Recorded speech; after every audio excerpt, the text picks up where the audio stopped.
Assalamualaikum warahmatullahi wabarakatuh. Perkenalkan, aku Briliano Putra Praditya dan aku akan menjelaskan tentang distribusi muatan listrik. Sebelumnya ada beberapa rumus di sini, yaitu adalah rumus medan listrik, yaitu E sama dengan 1/4 pi epsilon 0 dikali Q per R kuadrat. Lalu untuk mendapatkan medan listrik totalnya, yaitu dengan menjumlahkan medan listrik yang ada. Oke, yang pertama ada line of charge, di mana pada sumbu Y terdapat sebuah batang dengan muatan listrik positif, dan muatan listrik tersebut akan berpengaruh pada suatu titik di sebelah kanannya. Oke, jadi kita pertama-tama harus menentukan arahnya terlebih dahulu. Yang jelas kita harus setuju bahwa um, medan listrik yang terjadi tidak bekerja pada sumbu Y. Mengapa? Karena setiap titik yang ada di atas itu juga ada titik yang di bawah. Jadi anggap aja medan listrik yang bekerja pada sumbu Y itu tuh ke cancel. Oke, jadi di sini sumbu Y sama dengan 0. Lalu di sini R-nya adalah X kuadrat plus Y kuadrat, yang dimana kita anggap saja kalau di sini adalah X dan di sini adalah Y. Oke, jadi kita sepakat bahwa medan listrik yang bekerja itu hanya berada pada di sumbu X. Jadi kita sekarang mencari medan listrik pada sumbu X, yaitu dengan cara mengkalikan rumus medan listrik dengan kosinus theta. Mengapa cos theta? Karena kita lihat di diagram kita ini garis gaya medan listrik membentuk sebuah sudut theta terhadap sumbu X, yang dimana jika kita mencari gaya medan listrik pada sumbu X, kita harus mengalikannya dengan kosinus, dan kosinus theta ini berarti adalah X per R. Oke, lalu ini adalah penjabaran dari rumus medan listrik pada sumbu X, yaitu menjadi 1/4 pi epsilon 0 dikali sigma dari 1 sampai N delta Q kali X per X kuadrat plus Y kuadrat, lalu kita pangkat 3/2. Di sini delta Q adalah muatan listrik, ya, muatan listrik untuk persatuan area gitu. Oke, jadi line of charge ini tidaklah diskrit, tetapi dia tuh continuous. Jadi dia di sini tuh bisa aja muatan terus, muatan terus. Oleh karena itu kita harus biarkan n menjadi infinity. Itu berarti kan areanya tuh kayak makin kecil kan di sini. Jadi ya seperti yang saya jelaskan tadi, di sini ada banyak muatan sekali di sini. Oke. Oke, jadi kita biarkan n menuju infinity, lalu delta y menjadi dy. Oke. Lalu jadi apa rumusnya? Kita lihat dulu di sini. Ya, rumus medan listrik pada sumbu X berubah jadi Q per L per 4 pi epsilon sigma N sigma dari I ke N X kali delta Y per X kuadrat plus Y kuadrat pangkat 3/2. Oke, ini Q per L dari mana ya? Jadi ini kan awalnya ada delta Q, ini kemudian kita ubah menjadi lambda kali delta Y, kemudian lambda nya sendiri kita ubah jadi Q per L.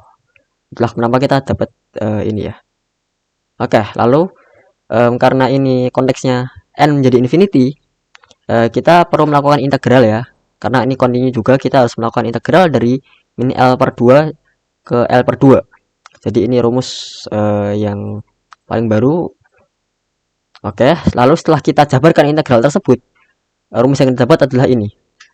Medan listrik batang sama dengan 1/4 pi epsilon 0 dikali dengan Q mutlak per R akar R kuadrat plus L per 2 kuadrat. Oke, kenapa ini Q-nya mutlak?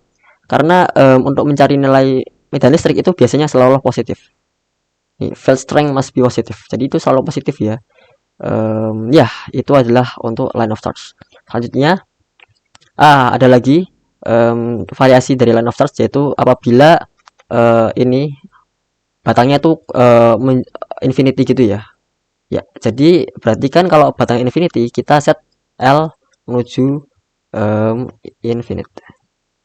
Oke, sebelumnya kalau kita langsung masukin L menjadi infinity, hasilnya adalah hasilnya akan menjadi jelek, 0 ya. Maka dari itu kita harus melakukan faktorisasi. Kita harus jabarkan L per 2 kuadrat di bawah ini, dan ya ini adalah hasil faktorisasinya menjadi kayak gini. Dan karena L-nya itu infinity, maka hasil akhirnya adalah ini rumus medan listrik line of charge untuk yang infinity ya. infinite line of charge. Oke, selanjutnya ada ring of charge. Ring of charge ini justru malah lebih simpel daripada line of charge. Kenapa? Karena dia tuh discrete. Jadi dia tuh tidak anggap aja kayak muatannya tuh masih bisa dihitung lah secara manual. Oke, lagi-lagi kita harus sepakat bahwa medan listrik yang bekerja pada sumbu Y itu adalah 0 karena ini ya dapat dilihat kalau di atas itu ada 1, di bawah itu juga ada 1, berarti dia cancel. Oke, di sini bukan sumbu X lagi ya, tapi ini adalah sumbu Z. Berarti di sini R-nya adalah Z kuadrat plus R kuadrat di akar. Oke. Jadi medan listrik tidak ada yang bekerja pada sumbu Y, tapi bekerja pada sumbu Z. Jadi kita ini sama aja rumusnya, yaitu medan listrik pada sumbu Z sama dengan sigma masing-masing muatan masing-masing medan listrik pada ini ring. Lalu kita jumlahkan semua dengan cara E kali cos theta ya untuk setiap charge. Oke. Dan di sini cos theta-nya berubah, bukan lagi X per R tapi Z per R, yang dimana R udah kita definisikan di sini ya, Z kuadrat plus R kuadrat di akar. Jadi medan listrik pada sumbu Z itu adalah 1/4 pi epsilon 0 dikali Z per Z kuadrat plus R kuadrat, yang dimana semuanya kita pangkatkan 3/2, lalu dikali sigma delta Q. Dan di sini sigma delta Q itu sendiri itu kan berarti kan jumlah dari semua muatan ya. Berarti ini kita bisa simplifikasi jadi Q saja. Jadi itu Q adalah total charge. Oke, jadi sini ada bentuk akhirnya yaitu adalah medan listrik ring pada sumbu Z, yaitu adalah 1/4 pi epsilon 0 dikali Z kali total charge Q per Z kuadrat per R kuadrat. Z kuadrat plus R kuadrat dipangkatkan 3/2. Ini adalah rumus akhir untuk ring, yang dimana jujur ini salah satu yang tersimpel ya di sini. Yang ketiga ada a disk of charge. Nah, di sini adalah modifikasi dari rumus medan listrik yang ring of charge tadi ya. Bedanya itu tadi kan aku bilang kalau ring of charge itu discrete ya, yang dimana jumlahnya tuh kita bisa hitung mungkin ya terhitung lah, jumlahnya terhitung lah. Tapi kalau disk of charge itu dia tuh continuous, yang dimana tuh di sini itu ada charge semua, di mana-mana tuh ada charge semua. Nah, lalu bedanya apa sama ring of charge secara perhitungannya? Jujur mirip sih. Kita lihat di sini ya, ada medan listrik disk pada sumbu Z ini kurang lebih sama, ya masih sama seperti ring of charge tadi.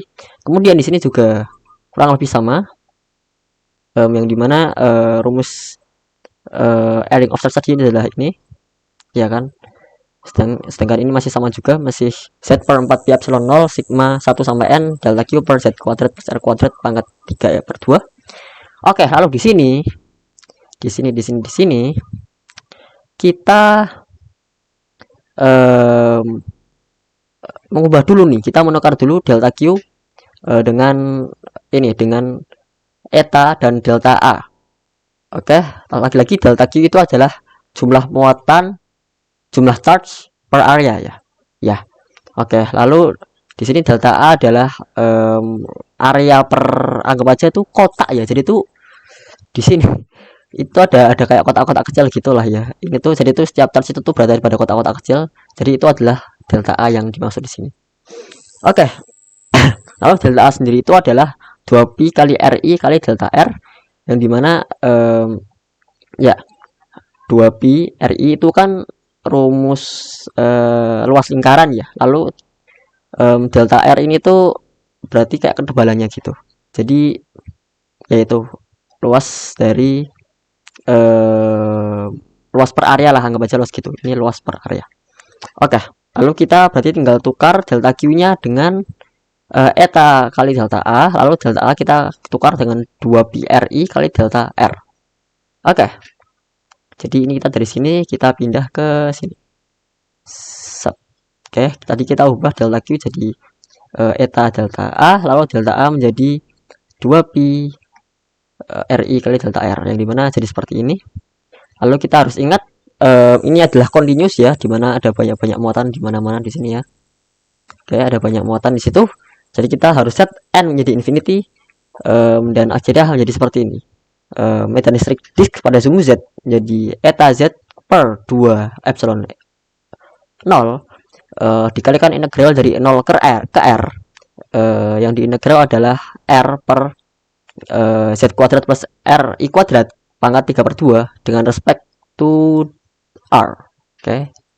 Oke, dan akhirnya rumus akhirnya adalah ini. Ya, ini adalah rumus akhir dari medan listrik disk pada sumbu Z, yang dimana emang hanya bekerja pada sumbu Z. Ya. Oke, lalu apakah ini perlu diingat-ingat? Perlu. Kenapa? Karena selanjutnya kita ada plane of charge. Hubungannya apa sih plane of charge sama disk of charge ini?